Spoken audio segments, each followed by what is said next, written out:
আপন সুরু দেখে আপনায়, ওরে আইনাতে রূপ দেখে আলী অমনি উঠিলেন বলি, আমার মতো এমন সুন্দর নাই আর দুনিয়ায়। ওরে আইনাতে রূপ দেখে আলী অমনি উঠিলেন বলি, আমার মতো এমন সুন্দর নাই আর দুনিয়ায়। তখন দুই ইমাম দাঁড়ায়া ছিল, দুই ইমাম দাঁড়ায়া ছিল, আলীর ডাইনে বাইরে সাধের দুনিয়ায়। যার যেখানে মরণ লেখা যায়, তবে যার যেখানে মরণ লেখা যায় রে সাধের দুনিয়ায়, যার যেখানে মরণ লেখা যায়।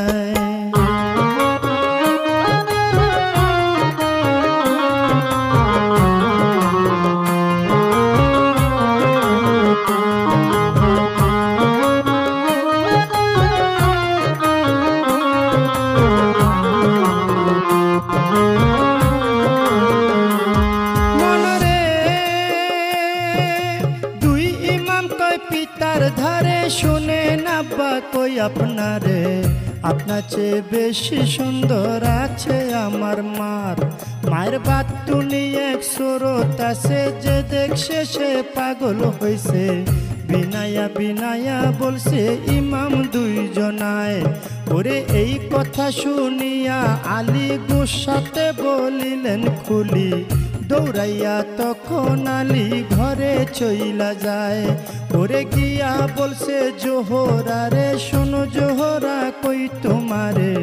বিনায়া বিনায়া বলছে আলী মরতু যায়, জোহরা তুমি আমার ঘরের স্ত্রী, সকল সুর দেখতে পারি, তবে কেন প্রাণের শরীর দেখাও নাই আমায়।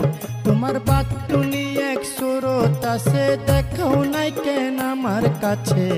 এই কথা বলিলেন যখন আলী মরতু যায়, ওরে এই কথা শুনে ফাতেমায় মনের মধ্যে ব্যথা পায়।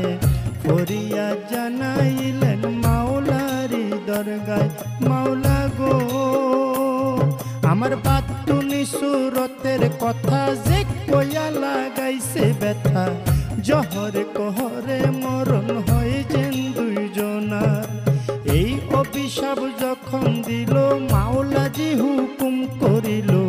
ফেরেশতারা লেখা নিল আরশ মহল্লায়, মায়ে বাতি নিরূপ বাহির করে কায়াঙ্গুলে মিশ্রণ করে সেই রূপ ধরল গিয়ে